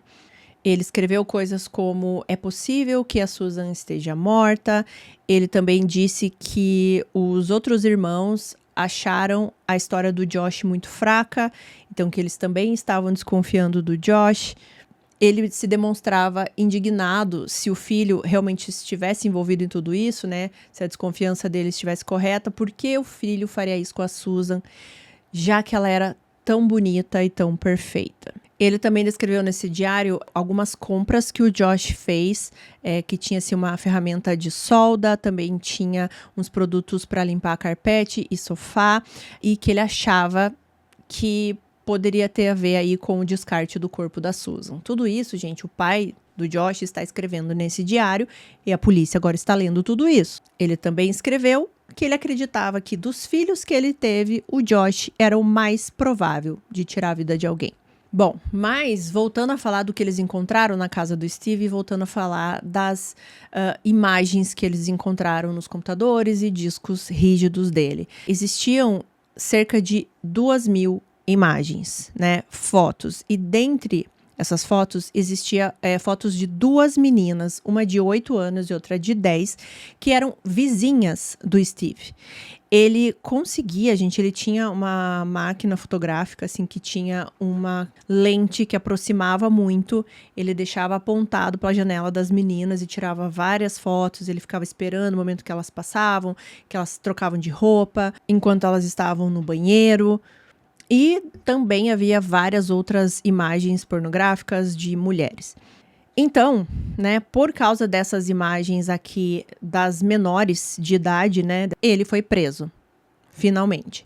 Ele foi preso em 22 de setembro de 2011. E toda essa descoberta que feita, né, na casa dos Powell também alertou a polícia para outras coisas. Uma que eu já até falei aqui para vocês, né, do irmão do Josh, o Michael, andando pelado pela casa quando tem 2 crianças lá. Aquilo alertou, né, o serviço social. Eles encontraram no quarto do outro irmão do Josh, o John, várias imagens perturbadoras também. Era basicamente fotos de mulheres sendo torturadas brutalmente. Então, como o serviço social aqui, né, percebeu que as crianças não estavam num ambiente bom naquela casa, né? Então, o Charlie e o Brandon, eles foram removidos ali da casa do Steven. Primeiro, eles foram colocados, pelo que está escrito nas fontes, em uma custódia protetora, mas depois um juiz decidiu colocar os meninos sob a custódia dos avós maternos. Pelo menos até que o Josh pudesse receber a custódia novamente, porque, pelo que eu entendi, eles precisaram tirar as crianças da casa do Steve e o Josh morava na casa do Steve. Então, ele não poderia ter a custódia das crianças, certo? Porque ele morava naquela casa. E o Josh, ele ficou completamente furioso com isso, né? Que as crianças agora estavam com os pais da Susan. Ele chegou a dizer que ele preferia que os filhos fossem para um orfanato do que os meninos ficarem com os avós. Bom, e devido, né, tudo que foi encontrado na casa do Steve, coisas horríveis, perturbadoras, que não deveriam estar ali próximos às 2 crianças, né? O Josh, ele precisava fazer uma avaliação psicossexual, né? O juiz ordenou para que ele fizesse, e isso tudo fazia parte aqui de um processo para que o Josh pudesse ter visitas, né, aos filhos, só que visitas supervisionadas. Falando das crianças, é óbvio que elas estão absorvendo muita coisa, né, nesse momento que estamos aqui do caso. É óbvio que elas também estavam perturbadas e isso aparecia, né, no comportamento delas. E, de novo, mais ainda no comportamento do Charlie, que era o mais velho. Ele continuava dizendo aquelas coisas que eu já citei aqui para vocês, sobre a religião dos Mormons. Ele falava isso na escola, falava isso para os avós também. Ele chegou até a falar diretamente para os pais da Susan, né, que eles abusavam da Susan, que era toda aquela história que foi colocada na cabeça dele, né. Tudo que o Charlie falava, essas coisas assim, meio perturbadoras, tinha sido colocado na cabeça dele pelo Josh, e era isso que as assistentes sociais também acreditavam. Os pais da Susan aqui, eles também falaram para a assistente social que eles estavam com muita dificuldade para colocar os meninos para dormir de roupa, que eles sempre queriam ficar sem nenhuma peça de roupa. Pode não ser uma coisa estranha isso, né? A criança querer dormir sem roupa, mas no contexto que estamos aqui, vamos lembrar que estamos falando desse contexto aqui do caso, é muito preocupante. Levando em conta que o tio dos meninos andava pelado pela casa, levando em conta em tudo que foi encontrado na casa do avô paterno desses meninos, e os avós maternos, eles falavam também que as crianças faziam comentários sexuais perturbadores. Da onde elas tiraram isso? E lembra aquele blog, né, aquele site que eu falei pra vocês, que o Steven e o Josh tinham feito pra manchar a imagem da Susan, né? Eles tinham parado de postar, porque agora eles estavam lidando com outras coisas aqui, né, como a justiça. Então, quem reativou esse site foi o outro irmão do Josh, o Michael. Só que aí ele começou a contar e escrever coisas nesse blog contra a polícia ali que estava investigando o caso da Susan, falando várias coisas de que a polícia estava armando para a família dele, que a família dele estava sendo caluniada. Enfim, gente, essa família, eu não vou dizer que é a família inteira, porque aparentemente a mãe, a Terry, e a outra filha, a Jennifer, são pessoas boas, mas o resto, totalmente desequilibrados. Felizmente, esse site não ficou no ar por muito tempo. Mas aí a gente chega aqui já em 2012, fevereiro de 2012, o Josh, ele estava se preparando aí para uma audiência de custódia. Ele tinha esperança de voltar, né, a conviver com os filhos e ter a custódia dos filhos, mas não é isso que vai acontecer, porque a polícia encontrou uma busca por imagens que o Josh fez em 2009, eles encontraram isso no computador do Josh, e eram imagens, o que vocês acham? Obviamente bastante perturbadoras. As imagens eram de desenhos animados, e até aí tudo bem, né? Mas nada é tudo bem para o Josh e a sua família. Eram imagens dos personagens dos Rugrats, do Bob Esponja, Simpsons, Flintstones, outros também, assim, famosos ali da Nickelodeon, por exemplo. Só que Esses desenhos estavam envolvidos em atividades sexuais. E eram atividades sexuais entre todos os personagens, todos ao mesmo tempo, ou, por exemplo, cenas de incesto entre esses desenhos, né? Para ser mais clara, por exemplo, a Marge com o Bart, o Homer com a Lisa. Enfim, gente, é doentio, né? É doentio a gente pensar que tem pessoas que procuram isso na internet, ficam lá olhando, ficam compartilhando com outras pessoas, ficam lá, sei lá, fazendo o quê com essas imagens, assim, sabe, gente?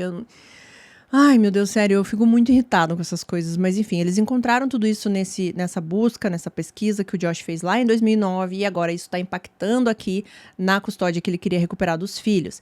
Então, ele foi obrigado também a passar por alguns testes de polígrafo, outro teste psicossexual também. Um psicólogo, ele avaliou, né, tudo isso aqui do Josh e ele disse que parecia existir esse padrão de limites sexuais aí da família um pouco distorcido, né? Um pouco não, bastante. E é claro que o Josh falou que não se lembrava dessas imagens, que ele não sabe quem viu essas imagens, quem pesquisou. Só que, como não eram imagens reais, de pessoas reais, não era ilegal. Eles não podiam prender o Josh, eles não podiam fazer nada nesse sentido. Ele só foi ordenado aí pelo juiz a fazer mais avaliações. E ele queria fazer essas avaliações porque ele continuava com a ideia de recuperar a custódia dos filhos.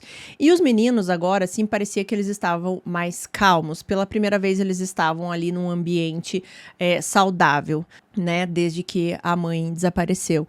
E os pais da Susan, eles recebiam ali na casa assistentes sociais, assim, eles faziam visitas regulares para acompanhar os meninos, para ver se estava tudo ok também com o desenvolvimento deles. E foi percebido realmente que os meninos estavam melhores. Inclusive, no dia 3 de fevereiro de 2012, esse assistente social foi até a casa dos pais da Susan.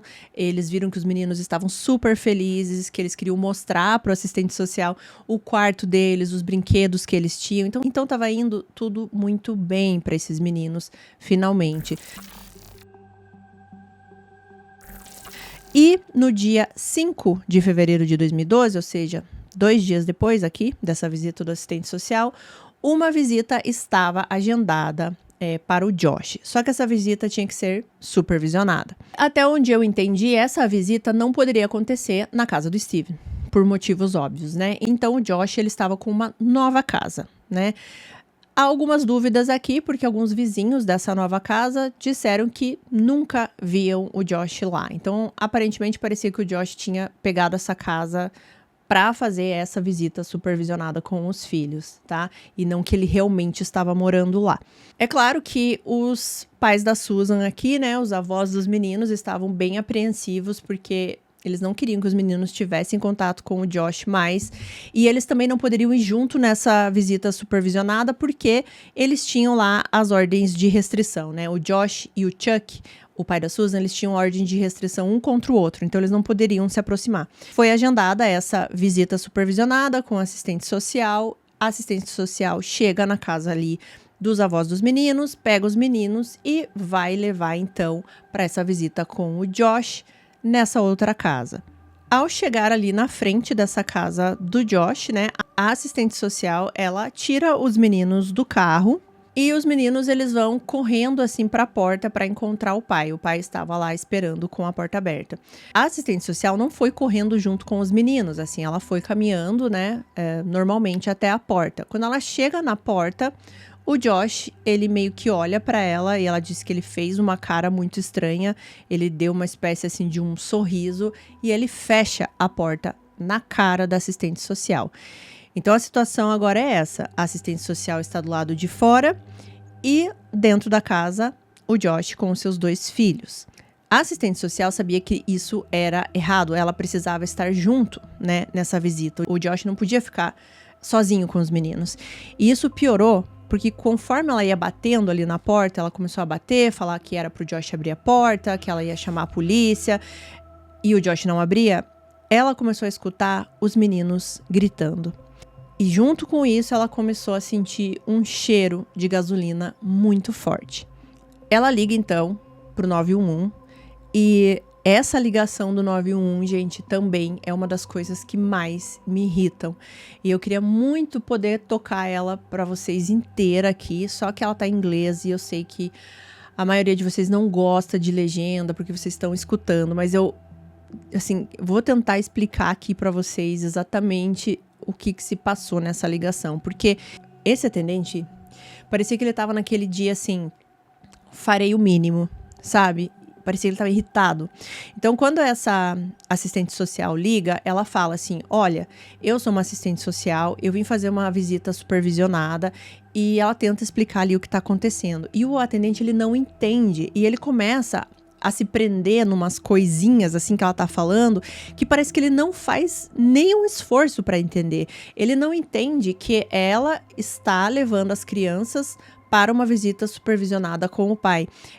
Parece que ele tá entendendo que as crianças estão fazendo uma visita com ela e tinha que ter alguém supervisionando ela. Ele começa a falar assim, mas como você está fazendo essa visita supervisionada? Quem tá supervisionando você? Ele fala assim, dela, não, eu tô supervisionando. Daí ele fala, mas você não pode supervisionar você mesma.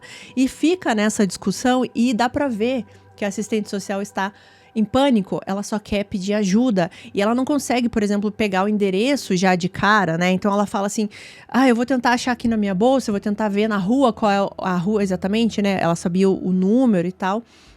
E aí ele fala assim, bom, é muito importante que eu consiga o endereço, sabe? De uma forma meio irônica, assim, sabe? Tem uma hora, assim, que ele para de falar, o atendente, e ela tá falando tudo que tá acontecendo, e tem uma hora que ela fala assim, você ainda tá aí? E ele fala assim, bom, eu tô esperando o endereço, sabe?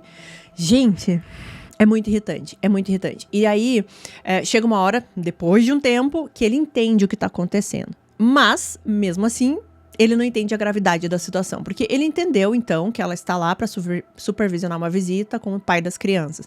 E aí ele começa a perguntar, mas a casa é de quem? Daí ela fala, do pai, Josh Powell, mas e ele não quer que você entre na casa dele, tipo, querendo dizer assim, então ele tá certo, a casa é dele, você não pode entrar na casa dele, sabe? Tem uma outra hora também, ela fala assim, eu tô sentindo um cheiro de gasolina muito forte, eu acho que ela até menciona que as crianças estavam gritando, e aí ela fala assim, eu acho que ele pode fazer alguma coisa contra elas, né, contra as crianças. E aí o atendente fala assim, mas ele já disse que ia machucar as crianças alguma vez? E daí a assistente social fala assim, acredito que não, mas eu acho que pode acontecer. Então, assim, ele não tá entendendo a gravidade da situação aqui, esse atendente, sabe, gente? Depois eu vou comentar mais sobre ele, mas é bem frustrante da gente escutar essa ligação. E outra coisa também, tem uma hora que ele fala assim, então tá, a hora que der pra alguém ir, alguém vai, sabe? A hora que tiver alguém aqui, essa pessoa vai chegar aí.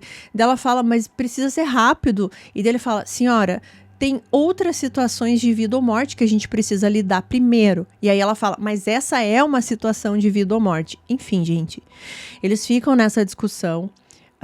Nada acontece, assim, como eu falei, parece que esse atendente tá dificultando em todos os momentos, sabe? Tudo, ele não faz um esforço para entender o que tá acontecendo e não vê o desespero dessa assistente social. A ligação acaba. E, infelizmente, a próxima ligação que a assistente social vai fazer para a polícia, ela é infinitamente pior.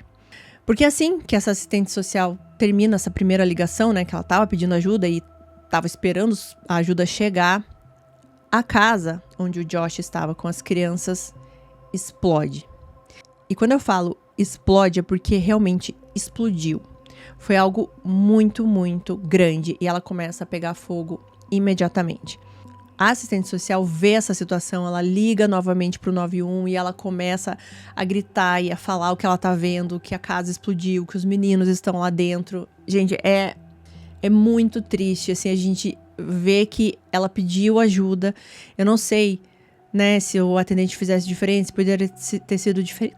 Se poderia ter sido diferente, enfim, não tem como a gente saber. Mas assim, é muito agoniante a gente ver que em segundos tudo acabou, porque essa casa ficou pegando fogo ali e quando os bombeiros chegaram e conseguiram controlar o fogo, eles encontraram os corpos do Josh, do Brandon e do Charlie, né? Nenhum deles tinha sobrevivido. Mais triste disso é que na autópsia posteriormente descobriu-se que os meninos, eles tinham vários ferimentos pelo rosto, assim, eram ferimentos de uma machadinha. Ou seja, quando a assistente social escutou os meninos gritando, era porque o Josh estava ferindo os próprios filhos. E mais triste ainda, não sei, né, se pode ser mais triste ou não, mas assim, os meninos não perderam a vida por causa desses ferimentos que o pai fez com uma machadinha. Eles perderam a vida pela inalação da fumaça. Faz a gente pensar, né, nos últimos momentos desses meninos, porque aparentemente eles estavam felizes de ver o pai.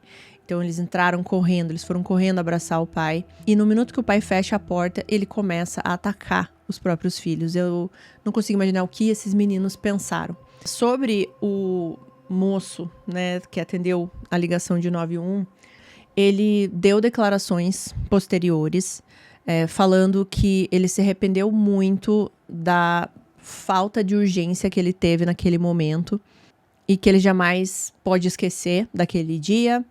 Só que assim, né, gente, a gente sabe que ele não sabia exatamente o que estava acontecendo, ele não desejou que isso acontecesse, tem tudo isso, mas quando você trabalha atendendo emergências, você tem que entender que tudo pode ser uma emergência, né? A forma meio fria, meio jocosa que ele tratou a assistente assim, pegou muito pra mim, assim, sabe? Com certeza ele deve ser atormentado por isso até os dias de hoje, infelizmente, mas faltou um pouco mais de tato ali, sabe? Um pouco mais de humanidade, porque era nítido o desespero da assistente. Sobre a assistente social também, é óbvio que ela ficou muito, muito traumatizada. Eu não coloquei o nome dela aqui, eu vou tentar achar na edição, vou colocar aqui pra vocês. Ela ficou, né, obviamente muito traumatizada com tudo isso, mas a família da Susan não culpa a assistente social por nada, porque ela se sentiu um pouco culpada, por exemplo, de ter tirado os meninos do carro, os meninos saíram correndo e ela não foi correndo atrás, né? Mas, gente, como que você vai imaginar que uma situação dessa acontece, né? Então,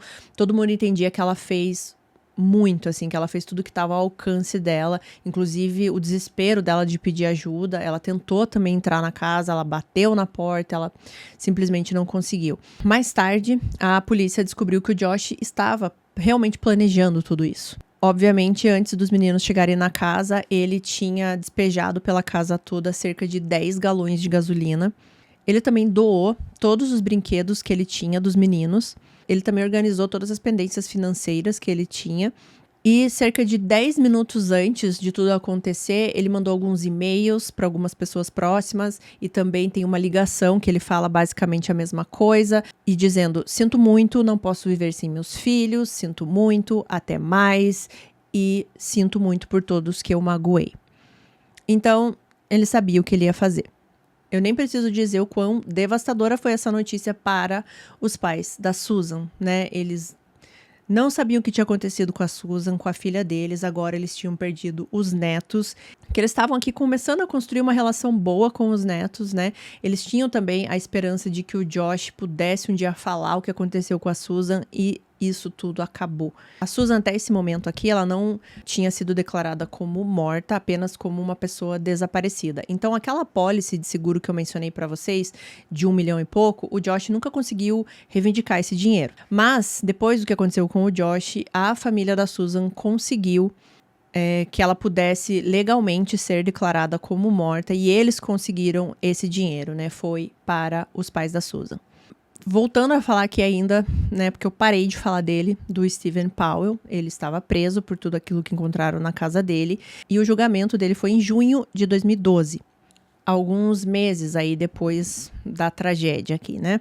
Nem quero gastar muito tempo falando dele, mas ele foi condenado, ele foi preso. Mas ele não ficou muito tempo na prisão, não. Ele foi libertado já em 2017. E 1 ano depois que ele foi libertado, ele morreu. Ele faleceu de um ataque cardíaco. Só que as coisas ainda não param por aqui, porque logo depois que o Steven morreu, né? O irmão do Josh, o Michael, que eu já citei ele aqui várias vezes, ele tirou a própria vida. Não se sabe exatamente o que levou o Michael a fazer isso. Algumas pessoas especulam que ele ajudou o irmão de alguma forma, pelo menos nem que seja assim para descartar o corpo da Susan. Outras pessoas falam que agora ele tinha perdido também o apoio do pai, porque o pai também tinha, né, falecido, e ele sabia também que de repente o cerco ia se fechar em cima dele. Não tem como saber, né, mas foi isso que aconteceu. Os pais da Susan, eles processaram o Departamento Estadual de Serviços Sociais e de Saúde, alegando que o departamento foi negligente com seus netos e que a negligência foi parcialmente a razão pela qual os meninos morreram naquele dia. Eles acreditavam que deveria haver leis impedindo um pai que é suspeito de um assassinato de ter a custódia dos filhos. Em 2020, os pais da Susan ganharam esse processo. De início, era para eles receberem 98 milhões de dólares, mas parece que isso depois reduziu para 32,8 milhões de dólares. Quando eu disse para vocês que esse caso, ele não era tanto assim um caso não solucionado, né? Porque a gente praticamente sabe o que aconteceu. A gente sabe que o Josh fez alguma coisa com a Susan, não sabemos como, sabemos quais foram os métodos, o que ele fez depois, nada disso. Até hoje, a Susan não foi encontrada, nenhum tipo de resto mortal dela. Então a gente sabe mais ou menos o que pode ter acontecido, mas ele não foi resolvido porque não se sabe onde a Susan está, não se sabe onde ela foi descartada, e na justiça ele não foi resolvido. E depois que o Josh fez isso com os próprios filhos, né, ficou mais claro ainda do que o Josh era capaz de fazer, né? E os pais da Susan acreditam que ele tirou a vida da filha deles, né, e depois espalhou pedaços dela por vários locais, assim, é isso que eles acreditam que aconteceu. E eles acham também que tanto o Steven quanto o Michael, eles foram cúmplices de alguma maneira, nem que seja assim, depois, né, do ato, assim, na parte de descartar e, enfim, de encobrir as evidências. E, como eu falei, a gente mais ou menos sabe o que pode ter acontecido, mas existem, assim, algumas teorias, né, de como aconteceu. Muitas pessoas acreditam que aquela panqueca o Josh fez poderia estar com algum tranquilizante ou algo que fizesse a Susan dormir, assim, muito pesado, né? Ou que poderia ser veneno e, por exemplo, as manchas no sofá e no chão pode ter sido da Susan vomitando. E encontraram sangue, né, no chão ali e no sofá da Susan, então pode ser que ela tenha vomitado sangue ou que o crime aconteceu na casa. Só que algumas pessoas não acreditam que aconteceu na casa porque a quantidade de sangue era muito pequena. Então, muitas pessoas acreditam que ela pode ter ficado inconsciente de alguma forma, quer dizer, o Josh a deixou inconsciente e ele realmente saiu levando a Susan no carro com os filhos, foi para um outro lugar e tirou a vida da Susan.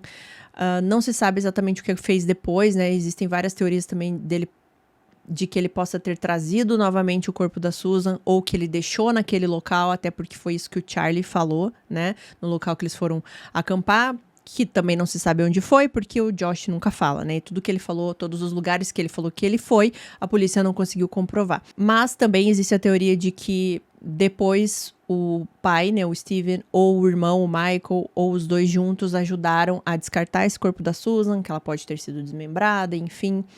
Tem toda essa parte, mas a gente sabe que com certeza o Josh está envolvido no que aconteceu com a Susan. Ela não fugiu, ela não abandonou os filhos, ela foi morta. E eu não sei se um dia esse caso será solucionado da maneira correta, porque, né, o Steven, o Josh, o Michael, todos eles já não estão aqui. Então as pessoas que poderiam dizer alguma coisa para a polícia, não que eu achasse que eles fossem dizer alguma coisa, mas eram eles e eles não estão mais aqui, né? Então dificulta mais isso. Pelas minhas contas, esse ano vai fazer 16 anos já que aconteceu, então eu acho que só com muita sorte realmente para um dia encontrarem algum tipo de resto mortal da Susan e a gente saber onde ela foi pelo menos descartada. E o motivo, eu acho que fica bastante claro. Eu acho que o Josh, ele não admitia que uma mulher o abandonasse, né? Ele tinha essa ideia também muito fixada pelo pai, né? Desde pequeno, que a mulher é só um acessório, basicamente. Ela tá ali para servir e a Susan não era assim. Era ela que trazia a maior quantidade de dinheiro para casa, era ela que trabalhava e o Josh não conseguia conviver com isso, né? E mais ainda quando ela decidiu deixá-lo, quando ele percebeu que ela estava indo embora. Ele não ia aceitar isso. Para mim é bem claro o motivo. Pra terminar, falando dos meninos, do Charlie e do Brandon, que, assim, é de cortar o coração, gente. Quando eu escutei esse caso pela primeira vez, já faz algum tempo, assim, ele nunca saiu da minha cabeça justamente por causa dessa parte do caso, né? Não que o que aconteceu com a Susan seja menos importante, Mas quando se trata de crianças e crianças perdendo a vida nas mãos do pai, do jeito que foi, de uma forma fria, planejada, ele viu os filhos sofrerem, ele atacou os filhos antes de colocar fogo na casa. É tudo muito, muito frio, é tudo muito violento, assim, brutal, que a gente chega a duvidar que alguém pode fazer alguma coisa dessa, né? Mas aconteceu. E é por isso que esse caso, ele é tão emblemático, tão famoso. E, assim, muitas pessoas... Eu não gosto dessa palavra famoso, mas vocês entendem, assim, né? Tão conhecido. Porque ele realmente é, assim, de assustar do começo ao fim. Todas as atitudes das pessoas da família aqui do Josh, né? O comportamento que esse pai tinha com a nora, tudo que ele fazia também com outras meninas, outras mulheres que ele gravava escondido. É muita mente doentia junto, assim, sabe? Então, é um caso pesado, assim, sabe? É um caso bem pesado, mas eu espero que eu tenha conseguido trazer para vocês aqui um entendimento bom do caso, que eu não tenha feito muita confusão. Eu quis tentar contar para vocês da forma mais detalhada possível, como eu sempre faço, sem que ficasse muito maçante, porque tem muito mais informação sobre esse caso, né? Tem todas as entrevistas, todos os vídeos do Steve, enfim. Se vocês quiserem se aprofundar mais no caso, né, tem muito material na internet. Mas eu espero que vocês tenham gostado aqui do trabalho que eu fiz no vídeo de hoje. Antes de me despedir aqui de vocês, eu quero agradecer os membros queridos, esses nomes que estão na tela, os membros patrocinadores, a Aninha Ito, a Gabriela Rocha, a Beatriz Sader e a Márcia Yates. E convidar vocês para que vocês se tornem membros aqui do canal, tá? Eu tô reformulando algumas coisas dos membros e eu vou postar quando tiver tudo certinho. Mas nos membros eu consigo entregar para vocês os vídeos, às vezes com antecedência, você consegue assistir antes. Tem alguns vídeos de bastidores, vocês ganham os selinhos, os emojis diferentes. Então, se você quiser fazer parte, fique à vontade, mas saiba que não é obrigatório, como eu sempre falo, né? É só se você quiser, se você puder. É uma outra forma de apoiar o canal. A melhor forma possível é sempre você assistindo os meus vídeos até o final, indicar para mais pessoas, comentar, curtir, compartilhar. Isso faz muito bem aqui para que o nosso canal cresça. E vou convidar vocês para assistir mais esses 2 vídeos que estão aparecendo aqui na tela. Eu tenho certeza que você vai gostar. E se você não é inscrito, aproveita também para se inscrever aqui no canal. É só clicar na minha fotinho aqui que tá feito, tá bom? Um beijão, se cuidem, uma boa semana que tá começando amanhã e a gente se vê terça-feira. Tchau!